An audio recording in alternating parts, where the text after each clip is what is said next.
Hello, everyone. Welcome to the Ancient Health Podcast, where East meets West. I'm your host, Dr. Chris Motley. And today, literally, I consider him a friend because Dr. Bill Rawls, MD, is in the house. And I did an interview with Dr. Rawls earlier in the podcast time when it first started. And I'm not trying to jump the gun, everybody that's listening. He wrote a really excellent book called The Cellular Wellness Solution.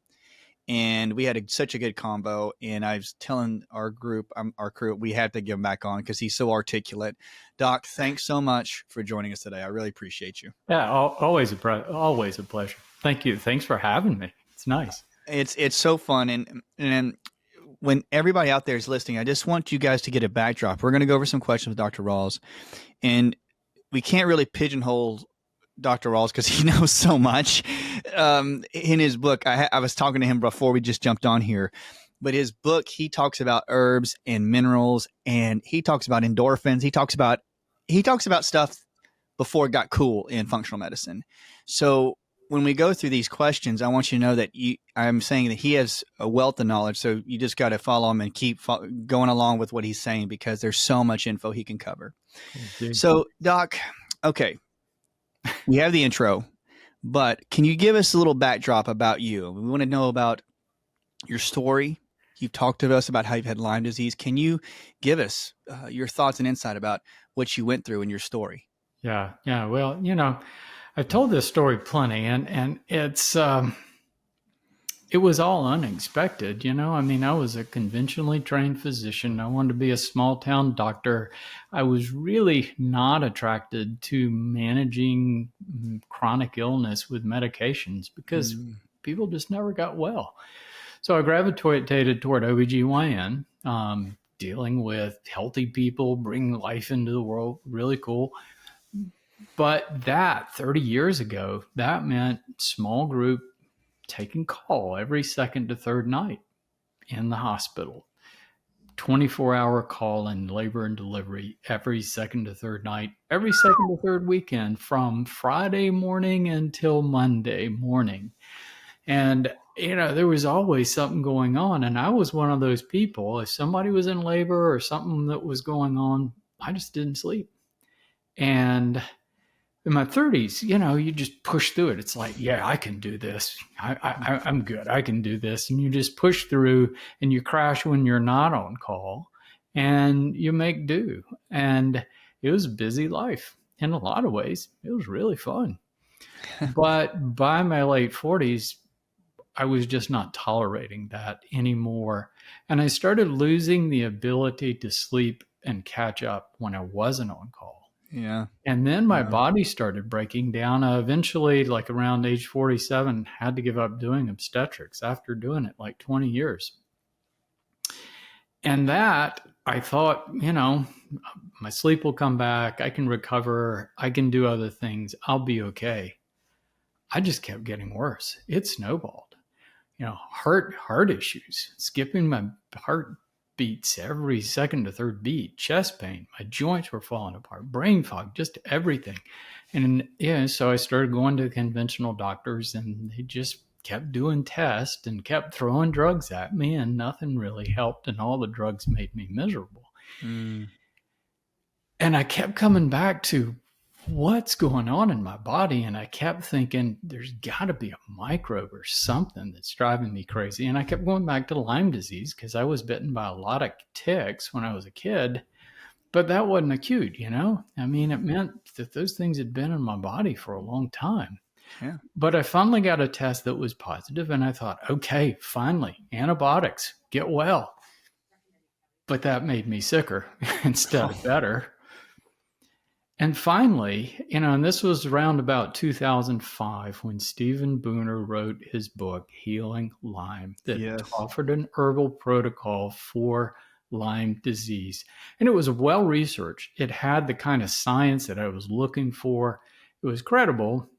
But even then, my expectations that it was actually going to work, pretty low. But it worked. And I started getting better. And the herbs didn't wreck my gut like antibiotics did. And I just had this extraordinary experience. And, you know, it wasn't all rosy. It took me about 5 years to completely get my health back. But it was like, wow, it changed my practice. It changed my life. And for ever since then, now running up on 20 years since that day, everything in my life has been devoted. The passion has been figuring out, because it just made me recognize these stark limitations in our conventional medical system, but also, you know, what our medical system is good for. And just helped me see this thing we call chronic illness very, very differently than I did before. It opened me up to natural therapies like herbal therapy. And yeah, that's what I've been doing ever since. And it's been good. And, you know, it's oddly enough, I wouldn't trade it for anything, because it's just been such a great experience. The one reason that I really resonate with you, Doc, is because when I read your story and read your book, I had Lyme. I got bit up by seed ticks and nymph ticks. I went through a nest of them when I was 14. I was looking for a dog in the woods, Mm-hmm. and all the classic signs. I didn't know what it was back then. Nobody, I didn't know. And when you talk about body breaking down, it happened to me like 31, 32. I was working on somebody in the clinic, and I bent over and almost passed out. You know, I was like, and I never had, you're young, you think I can handle this. And so I was like, maybe I'm drinking too much caffeine. And when you start to see like your own frailty, you're the physician. You're supposed to be like the one helping Right. others. And you have this, you get this feeling and you're like, wait, I'm supposed to help other people, but I can't do it like I used to. And that's why when I read your book, when you're talking about like Stephen Buhner, and like, when I started to research herbs, it's a funny thing, and I'm not wanting to take away from our time with you, but one of my friends, Dr. Alan Lindsley, he was really sick too, Doc. He was super sick. He started reading Dr. Buhner's work, or Stephen Buhner's work, and he put together his own concoctions, and he healed himself, got rid of all his Lyme, because he's like, he couldn't, nothing else was helping. So it's Yeah. ingenuity. And one thing that I really appreciate too, I want to get into, like, you loved herbology, you're mastered at herbs, but you're also focusing on cellular energy, cellular health. Yeah. And that was one thing that I was really impressed with, because even though you kill off an infection, people out there that have microbes, can you talk about that, like the herbal aspect of killing off the microbe, but also what does it take for your cells to have energy to like keep prospering, to keep going forward? Right. Yeah. Well, you know, just starting with the cells, I mean, we think of our body as the whole, you know, and that it's made up of parts. You know, we have a heart, we have a brain, we have muscles and joints and bones. And that's a way to think about it, but it doesn't take the body down to its smallest functional unit. So if you look at like one of Elon Musk robots, that whole thing is a unit. I mean, it's, Mm, you know, it's made of parts, and all of that is knitted together and run by computers. But if any one of the parts of it break, it's out of commission, which you consider how fast you go through a laptop computer. I don't know how long those things are going to hang around. But your body isn't that. Your heart is not a unit. Your heart is an organ made up of billions and billions of cells. wow. And every part of your whole body is made up of individual cells. It's like pinpoints of life, just trillions of pinpoints of life all knitted together, which is really cool. So, the smallest functional unit in your body is a cell, which means your heart can lose cells and it keeps right on beating. You don't have to shut it down and repair it like you would a robot. So we're losing cells all the time. We're making new cells all the time. And our cells are networked together by, you know, hormones and signaling agents. And so all those cellular communications are knitted together. But cells are individual units. So you can think of your cells as little microscopic machines, little biological machines that do work. Mm. and they're all independently functioning. So when you think about that way, instead of thinking about your body as a whole, you think about, okay, these are little mechanical, biological devices that are running my body. What does it take? What's the operating requirements for that cell to work right? Mm. And so when you get to that, you get to the formula of wellness, because if you do that for one cell in the body, you do it for all the cells in the body. So every cell in your body has to have 5 things to function Oof. right. Every cell has to have the right nutrients. Now, different cells require different nutrients, like our heart cells require fat for that slow burn. Our brain cells burn carbohydrate. Thyroid cells need iodine. But if you're eating a whole food diet, a well-rounded whole food diet, you're giving your cells everything they need to work right. So they need the right nutrients. You got to have that. Second thing is they need a clean environment. So we're living in a world with the food and the air and the water and everything we're exposed to. We're picking up unnatural toxins in the environment that basically are hobbling our cells. It's like throwing sand in the machinery of your cells. They have to work harder. They don't have as good output. And so it just kind of slows them down, and it affects every cell in your body. Mm. Number 3, cells need downtime. Now, some cells, like our heart cells, have to rest in between beats, which is why our heart cells are so vulnerable. But most of our cells need 8 hours of good sleep every night, downtime. Average in America is 6.5 hours. And if you do that, you start your next day with a deficit that your cells haven't recovered from the day before. Wow. Wow. So that's really important to get that sleep. I learned that the hard way. It was Mm. really bad. So, number 4. Now, here we're talking about physical factors. Mhm.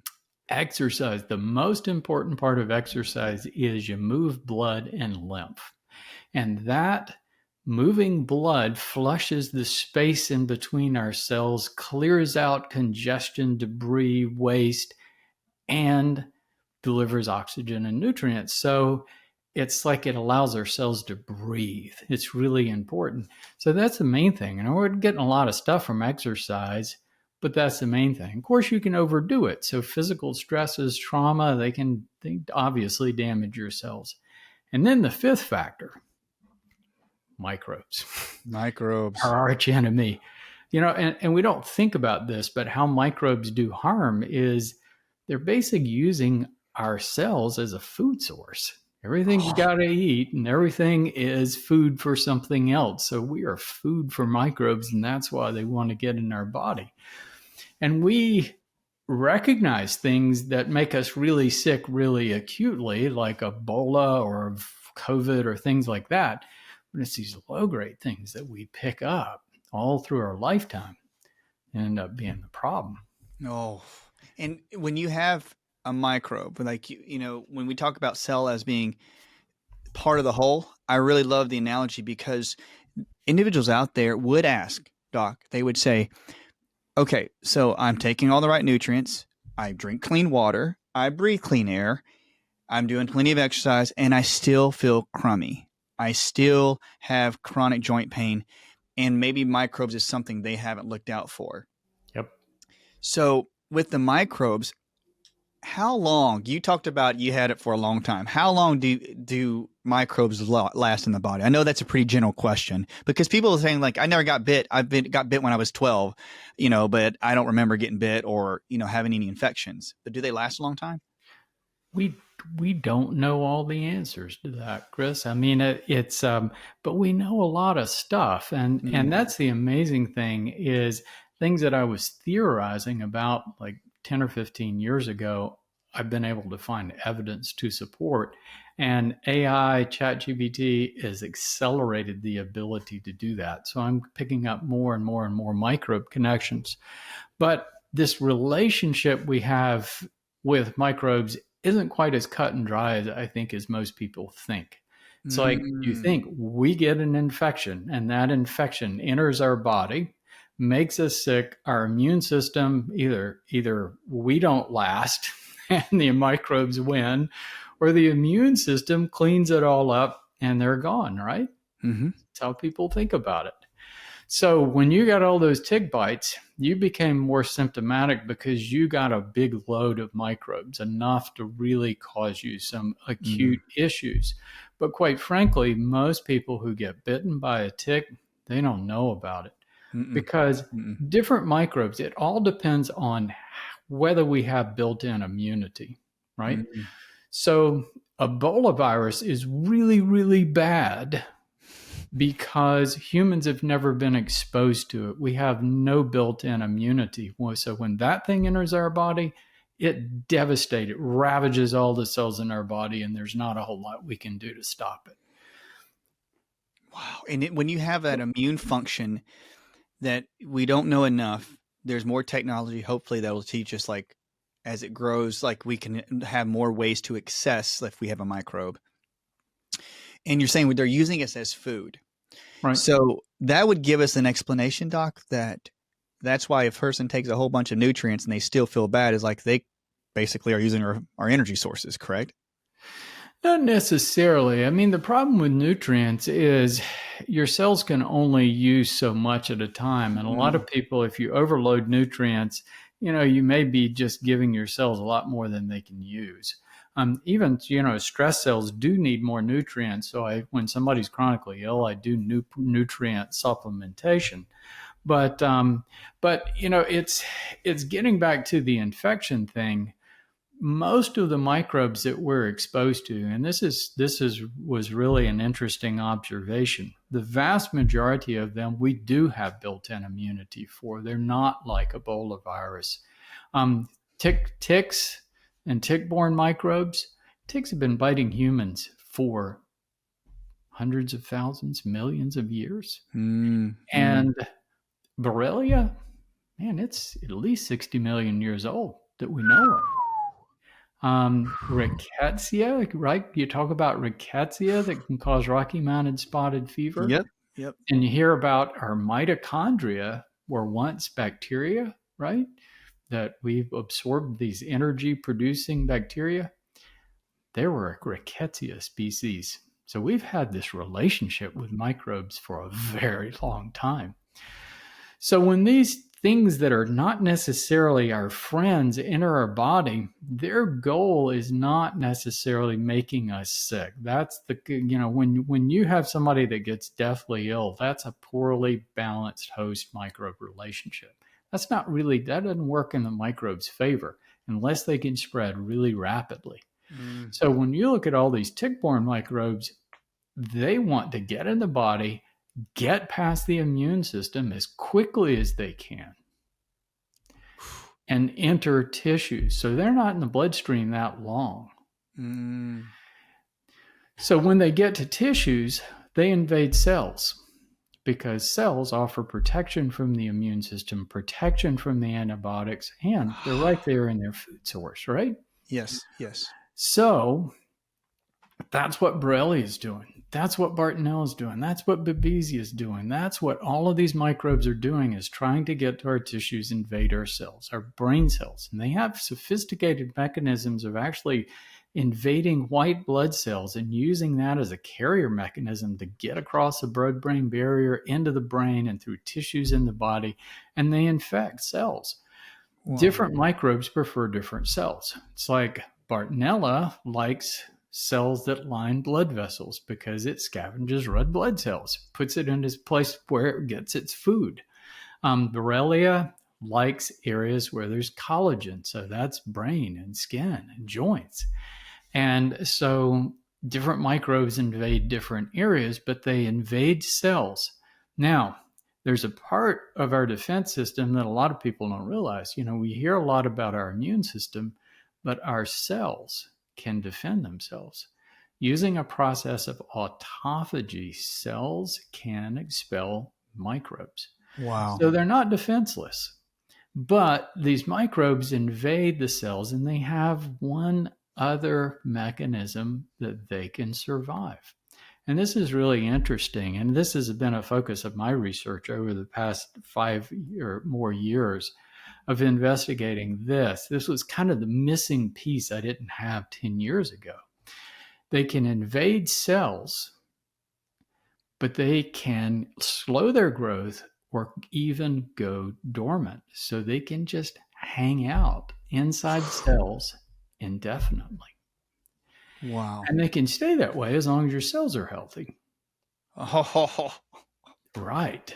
So, and this has been documented not just for the tick-borne microbes.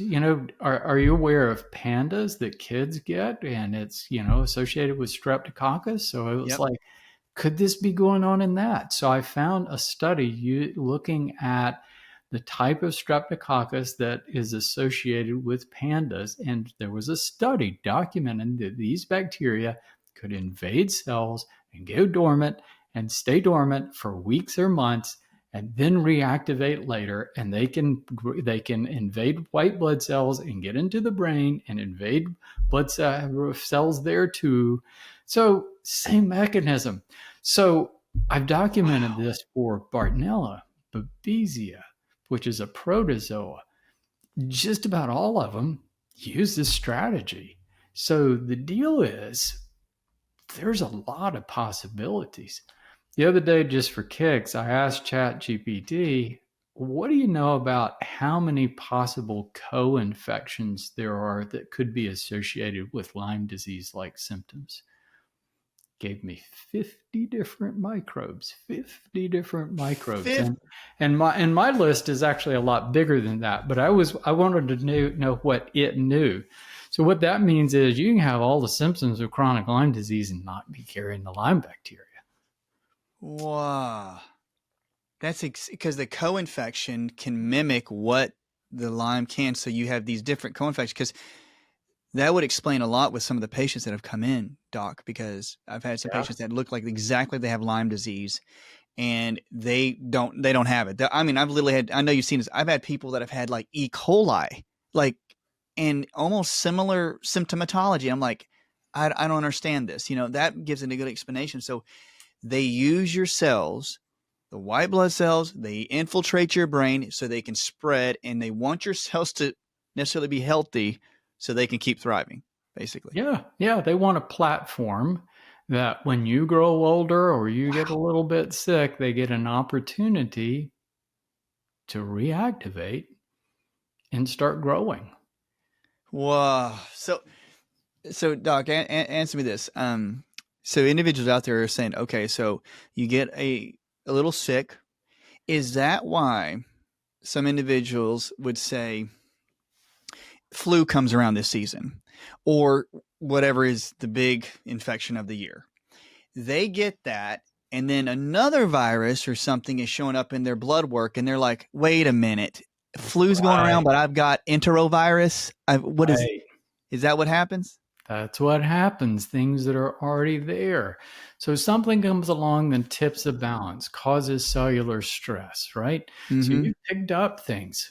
Maybe you had tick bites. Maybe you picked up mycoplasmas from somebody or a respiratory infection. Everybody's got Epstein-Barr and a whole list of other viruses, and you've got all this stuff. So the extent of what we actually each are carrying, we don't know. It's probably a lot. And this looks like it's a normal state in everybody. So these things are just hanging out. So the next question I asked ChatGPT was, is there any association between those microbes and other chronic illnesses? Wow. It exploded.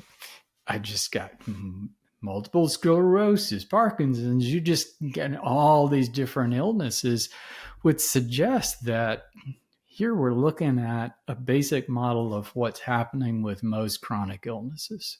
What? So you could see, like, there's an association, like you say MS or Parkinson's, that there could be infections that could contribute to those types of conditions. Right. Wow. And here genetics probably plays a role because a lot of people with chronic Lyme, including myself, ended up with a lot of MS symptoms, and we get really worried about that.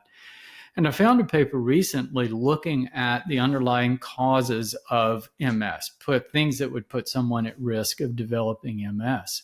And they listed dietary factors, toxic factors, not exercising, mental stress, and not sleeping. So all the things I mentioned, but they also listed various microbes, mycoplasmas, Epstein-Barr, chlamydia, which is really common. A lot of kids get that, and there are other ways of getting it.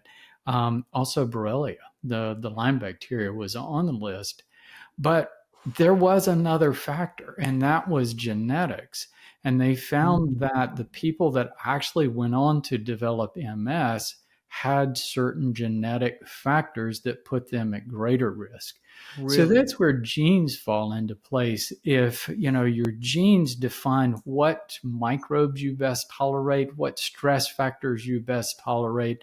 So genes aren't actually a cause of disease, but they are a factor in how you tolerate certain stress factors. So you could have the genes for MS and be fine your whole life, but if all the right factors, microbes, etc., come together, you might get MS where somebody else just gets chronic Lyme disease or something Wow. else, right? So it's really interesting to start putting these pieces together. It's Yes. fascinating.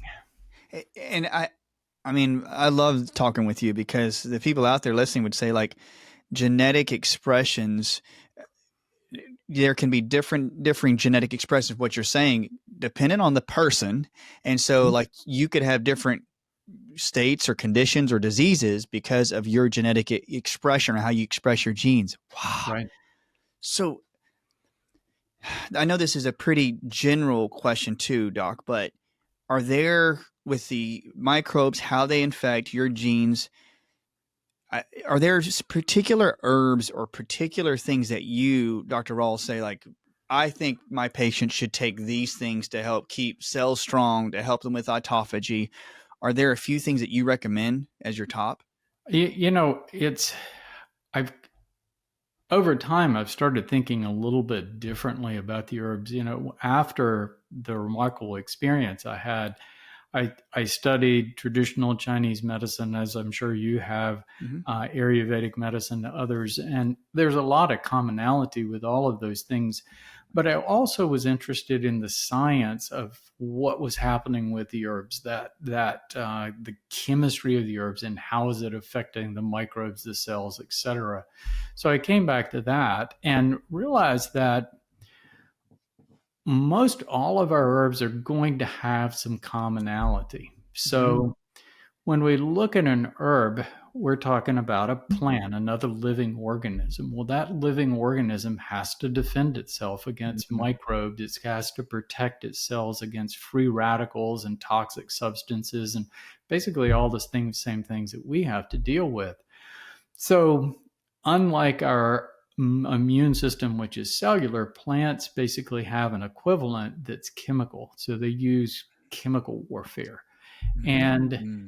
so, all plants are putting out a wide range of chemical substances to defend their cells, themselves, their cells against a wide range of bacteria, viruses, protozoa, yeast, but it's selective. There's an intelligence built into it that it's targeting pathogens, but not targeting things that would be defined as normal flora. And that's why I could take those herbs for all those years and not disrupt my gut, was because it was selecting pathogens in my body. There's no antibiotic on earth that will do that. Yes. Yes. Because that sophistication, that intelligence isn't there, and it's built into the herb. But it's not just protecting the cell from microbes; it's from free radicals, toxic substances, all these other stress factors.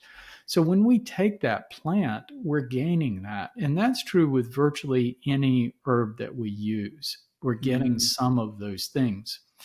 But what's also present in plants is the chemical messaging system of the plant. So plants are complex multicellular organisms, and they have to use chemical messengers to define cellular functions. Change in seasons, change in weather, all of these things are happening, and the plant is using chemical messengers to change, to modify cellular functions to meet those environmental demands. Ooh. A lot of those chemical messengers are the same ones that we use to balance our chemical pathways. But different plants are using different things. Plants can't move, they're pretty much stuck where they are. So, what a plant produces to modify its chemical structure or its cellular structure and functions and protect itself from microbes is very dependent on that plant's native environment. So you use different plants from different places and you get slightly different effects. And some plants have evolved differently. It's like none of us would use poison ivy as a medicinal, right? So so certain plants are poisonous to us, but some of those chemical messengers can be either calming or exciting to us. A good example is caffeine is exciting to us. Well, that's a chemical messenger that a lot of plants are using.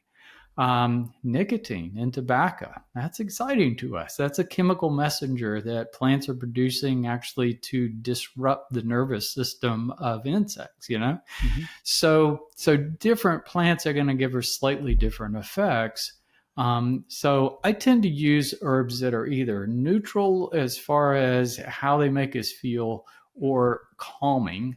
Like ashwagandha is a great herb for calming our hypothalamic pituitary adrenal axis, helping us resist stress, and all the adaptogens. Our adaptogens do that, but they all have cell protective effects. Ashwagandha, it's a pretty good antimicrobial. So there are a lot of different herbs that we can use. And so there's some really basic ones that anybody can use, like the adaptogens, like rhodiola, ashwagandha, like turmeric, which is a great anti-inflammatory, and it's so you can't go wrong there. And then when you get into subtle things that you're trying to more specifically solve a problem, then an herbalist or a naturopath can help guide you into some of those choices. But there's a lot of stuff that people can take every day that they can benefit from that could make their lives a lot better. I do love how you chose the adaptogens, those that could help bring calmness, but they can also kill off infections, which I love to here at the office. I'll definitely try to find herbals that do kind of like killing two birds with one stone, essentially.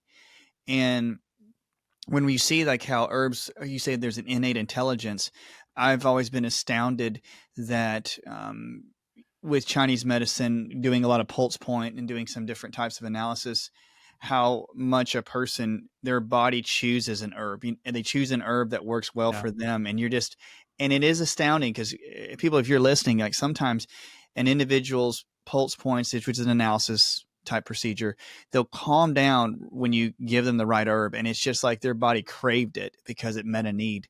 And so when we see this, Doc, that you're talking about cellular health and cell dysfunction, cell death, you have these herbals that can actually help, clean out the microbe and calm down. Are you finding that this day and age, we're having, you say, like the environment stressing the cell, things are just really bombarding it? Yeah. Are we you think in this area of cellular health and longevity, there's a big discussion about longevity, and do you find that there's a top things that you would say in the environment that you would clean out? Of course, we got the microbes. You got to clean out the microbes. You got to get those things out. But are there a few things that you would say really injure the cells even extra to microbes that you've been seeing that lately with longevity? Longevity is all about cellular health. I mean, we collect cells through our lifetime until we get to about age 20. And at that point, we've got 5 or 10 times the cells we actually need to function. And Wow. over the rest of our lives, we're gradually losing cells. So our cells basically run out of energy because they run out of mitochondria.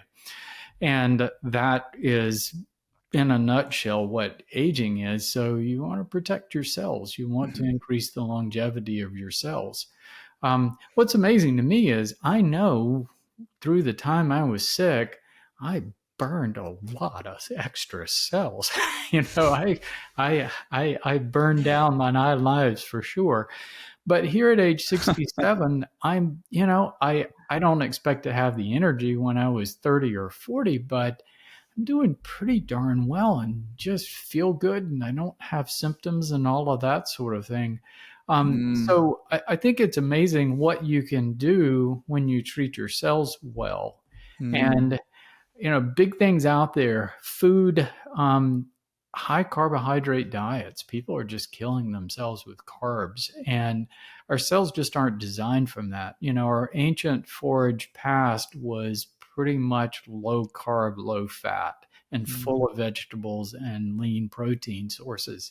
And we're just overloading our cells with fat and carbs. And it causes us to burn our mitochondria out faster. Besides that, it just does a lot of harm to our cells. So that's top of the list. I think that's one of the worst things that people are doing for themselves. Second to that, there is a lot of stuff out there, and it's affecting every living organism on the planet. I mean, when I was born, there were 8 billion people on the world. 3 billion people on the earth, and most of them didn't drive cars. Now we have 8 billion people, and we have just about as many cars as we have people. Wow. And every one of these cars, even with improved systems, they are still putting out hydrocarbons that are toxic to us. And it's, when you look at coal and petroleum, if you went back millions and millions of years and ate the plant matter that would have we become coal, or ate the algae that would become petroleum, it'd be really good for you. Yeah.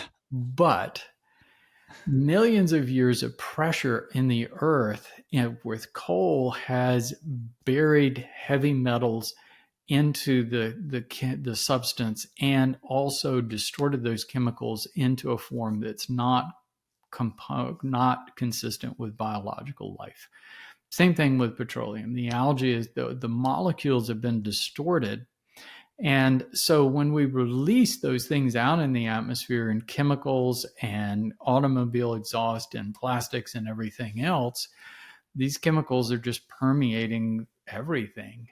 And they act like other organic chemicals. So our cells absorb them very rapidly, but when the cells try to use them, they don't have the enzymes and everything to break them down. So they basically just sit there. And they clog up our cells and basically just mess up the machinery.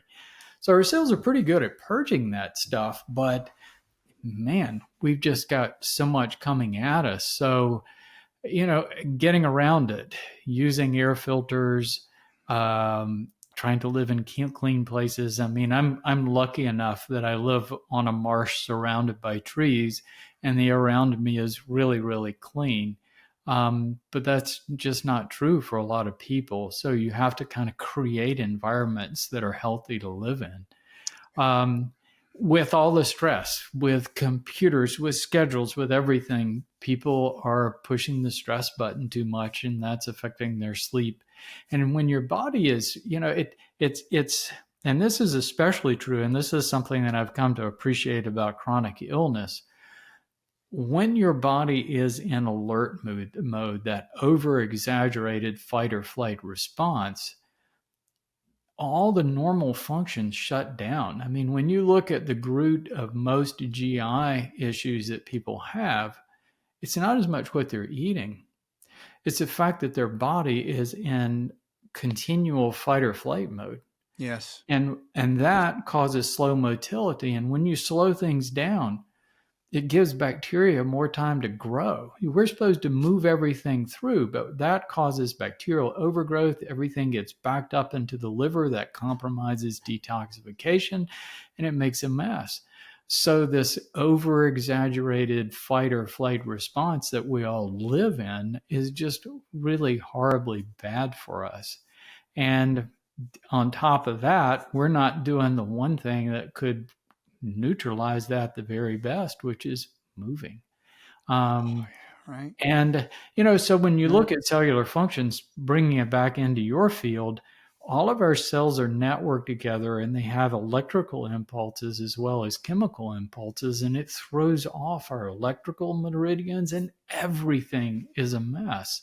And that just opens us wide open for those bacteria that we've all picked up to say, hey, it's time. And they break down cells and invade other cells. And before we know it, our tissues are shifted from these healthy tissues to stuff that favors microbe growth. And that's what chronic Lyme is. And it's an issue for a lot of people. It's not surprising, really, that 60% of the American population are defined as being chronically ill. And you've hit so well, Doc, about the person as a whole, as holistic, because you say there's biochemical changes, electrical changes, and there's mental changes, emotional changes, physiological, structural changes. And you're right, we don't move. And we're seeing culture now, like, I mean, people say back in the olden days, but I remember had a really fun discussion with somebody about their children, how they could go to we had to go to the library. Like, I remember I had to go to the library, like you had to move, you had to go do something. And now Yeah. everything is right there. They can just get on their iPad and get everything article they need. And we're starting to see a high sedentary rate, of course, even with children. I'm surprised because I'm still in pretty much full-time practice. Go on the go most of every day. And you're seeing younger and younger kids that are sicker and they have cellular dysfunctions. And parents these days are kind of at their wits' end. But like you have mentioned, these are things that we need to check out. So we like clean water, clean food. You need to get electromagnetic radiation, look into microbes. Yeah. And I would hope that now in our culture today that there's going to be more books like yours that actually discuss these types of issues. And I'm thankful that there's more holistic, medicine out there. So Doc, you have a program. I know you have like a new program that for people that live with chronic illness. And you are a proponent of that. Can you talk about that program you have? Right. Looking at this thing, we have been, after I went through my journey, I stopped practicing obstetrics. I shifted to a practice that was more like a functional medicine practice today. I got certified in holistic medicine. And I went through a phase that I was testing, and all of that sort of thing. And I came around to the fact that, kind of like you were talking, the more you just paid attention to the patient, talked to them, looked at them, really put together that thing they've been through to become ill. Wow, I just didn't need to do as much testing. You get back to those root causes of helping them make better choices. Mm-hmm. But by the time someone is chronically ill, their body is in a full tailspin, and their whole system is out of whack. They've got this exaggerated fight or flight response. Their tissues are congested. I mean, everything is going on. And so, after my practice, I started creating herbal products, and from formulating herbs, we had these protocols that people have been using, but over the years, writing and learning and modifying, it's like, how do we help people better? Because we found that a lot of people, just even with great herbal therapy, they just weren't receptive to the herbs because their body was in such a mess. And I've come around to appreciate just listening to people that you really have to solve this problem in phases. And the very first thing is calming that overactive sympathetic response. Mm. That is kind of the root. That's why they're having gut dysfunction. That's why they're not detoxifying. That's why they're not tolerating the therapy. So moving toward, all right, let's ease in some herbs that do have some antimicrobial, because we want to get that microbe, but let's not doing it quite as intensely. And using a combination, the first product ever formulated was a high grade ashwagandha and theanine and several other calming herbs.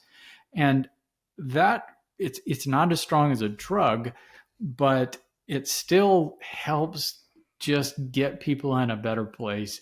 And then teaching them relaxation techniques, getting them practicing qigong and doing some things like that, just to calm that, to short circuit that response, because they're not going to be out of it until their cells are well, right? Yes. Because the cells are bombarding the brain with distress signals all the time. Mm-hmm. But you have to short circuit that and help them, dampen some of those pain responses and calm that sympathetic overactivity, get them back to normal vagal tone.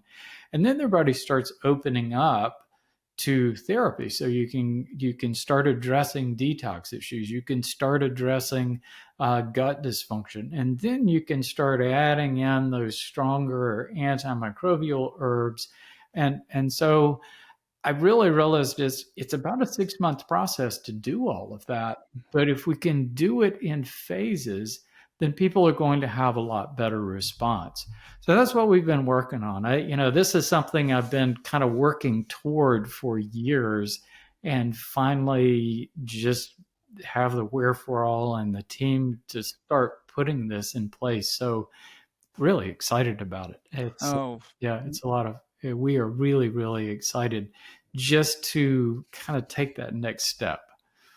it's when you have this, the team, and I think that people out there can be encouraged that have dealt with chronic Lyme or chronic infections, if they do know it, or having a doctor like yourself that can actually understand it, like to calm down the nervous system, because you've heard the stories about individuals who know they probably had like Epstein-Barr or they had some kind of infection, and then they just bombarded and took all the antimicrobials, and it literally almost killed them. They're like, I was in bed for like months, or I've had you've had that too, Doc, and to know that your system is sensitive, to know that you have to calm the body down, get into a peaceful place, learn about restoring some basic relaxation to the body.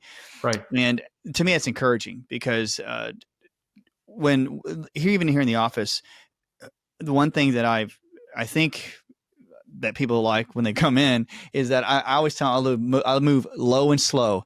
Doc, I'm like telling them, I'm like, I know you want to get rid of this thing really, really quick, but I've got to move nice and easy. I got to do what your nervous system would allow me to do. Yeah. And but we're not in that system anymore in our world. Our world's like, get it done now. Give it to me now. I can look on my iPad and it's right there. And it just trains their mentality to like, I need it really quick. And I'm like, no, we can't do that. Right. Yeah. No, healing takes time. It's about cellular recovery. I mean, it generally takes people years to get sick. It's not just going to flip and happen overnight. And the program we're building is that comprehensive education pathway with lots and lots of support, but it doesn't exclude a provider. I encourage people that, if you've got all the symptoms that I had and most people with chronic Lyme have, go do a medical workup, because you don't know, there might be something hidden that does need immediate medical attention. So I'd said, everybody needs a primary care provider. Yes. Yes. But outside of that, I think it's important to get a provider like you, someone who understands natural therapy, that can help guide them in other ways that they might be able to use herbal therapy and other kinds of things, or help relief. We know that acupuncture and other kinds of things can be really beneficial for helping to short circuit that dysfunctional cellular mess that's going on inside.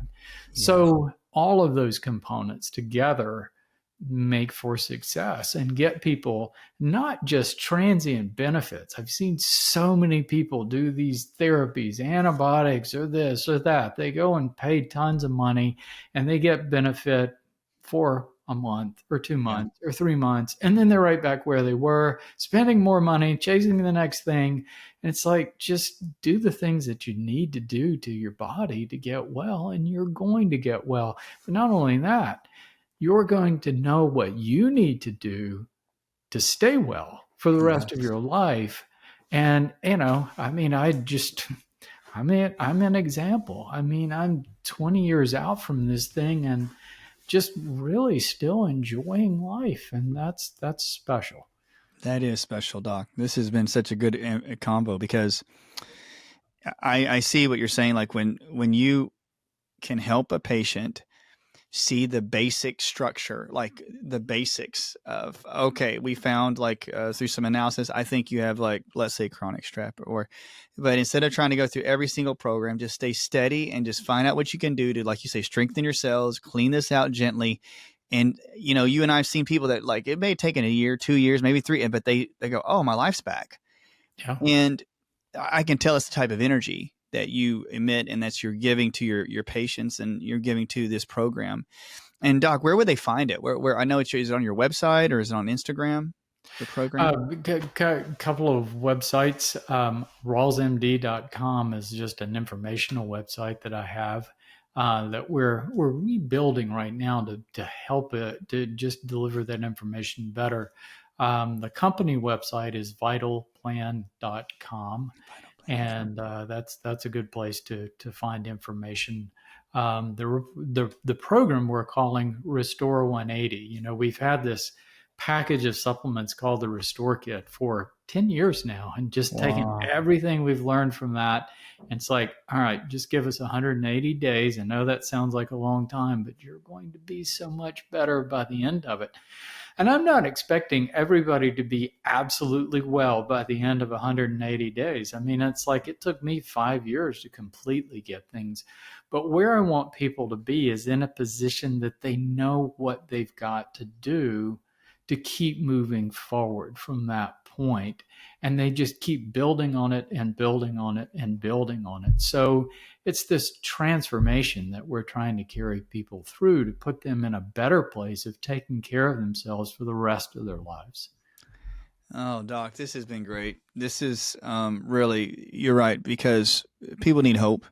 And I want to, testify to you guys that Dr. Rawls has a great heart. And if you are dealing with chronic illness and you really need some answers, I would look into these programs. And we're going to put it on our show notes, Doc. We'll have it there for people to go and be able to be linked to it. If you guys that are out there are listening, shoot some comments in the comment section. And if you guys have any more questions for Dr. Rawls, you guys can send them our way, and a producer could possibly, we could get them down, and then maybe he'll have Dr. Rawls back on, and if he has his time to do it, and we can talk more about these things, because we're all about helping people with chronic illness. I just want information. That's what I'm on. I'm just here for information to give people, like, let you guys can heal. And Doc, you give that hope, and I'm so thankful. I really am. And I was going to say, we always towards the end of the podcast, because you got such a gentle spirit, but we always ask like some fun questions too. I mean, this is like, not taking away from the convo, but people need some levity. I mean, people out there are like, we can't have docs that are just like super stiff and robotic, but do you have like something about you that nobody really knows that you like a hobby or something of that sort? Do you have anything that you say, no, I love to, cook or something? Do you have anything like that? Oh, no, that nobody knows about. I guess. Well, I mean, just random. I do like to cook. My mother taught me how to cook when I was a child, and my big thing is making vegetables taste good, because I think it's really important. But I do a lot of physical activities. I kayak, sea kayak, and ocean kayak in the summertime, and still kite surfing. I didn't think I'd be still doing that. So doing a lot of fun things. I love outdoors. Just being outdoors is just wonderful. Anytime. Oh yeah, I love this, Doc, and I always, and this is one of my other ones, but I love that you're outdoors. You're teaching people to get out there and ground, get into the air. What's your favorite type of music? Type of music. or band? I guess I'm more of an indie music kind of guy. I don't like, I like new stuff that's new, that's coming out. I don't go back and listen to, I mean, there was a lot of great music in the 70s and 80s and 90s, but I tend to look for things that are new, a little bit more in the indie alternative genre. Oh my Um, goodness. Like it's almost like we're similar because I'm telling you, I don't look at like, I do listen to some old stuff and like, people are like, yeah, Motley likes this kind of music, but I really am the same. I try to look for new stuff. I don't know what it is. I was like, I'm not very yeah, nostalgic. I'm like, no, no, me neither. I Yeah, never have liked being nostalgic. I do not like watching movies that are nostalgic. I do not like getting all sappy about stuff. I'm like, just got to yeah. move forward. Come on. Um, Doc, this has been such a good combo, and I really mean it, Doc. We will have you on again, Oh, and great. I just really appreciate it. I think if everybody out there, if you guys want more of this information, send us some questions. Remember to hit the bell on the channel to be reminded when new podcasts come out. And again, we're gonna keep this longevity talk going this year, and I'll get you back on here, Doc. This will be great. Okay. All right. Sounds good. Well, everybody, thank you for tuning in to the Ancient Health Podcast. And again, Dr. Rawls, we are so thankful that you joined us today. Kindred Spirits and everybody out there, remember to check out Restore 180, check out his website, Rawls MD, and look at this program. If you have anybody that has chronic illness, chronic microbes, or suspect it, please check out his information and you can live life. So thank you so much. Until next time, bye, everybody.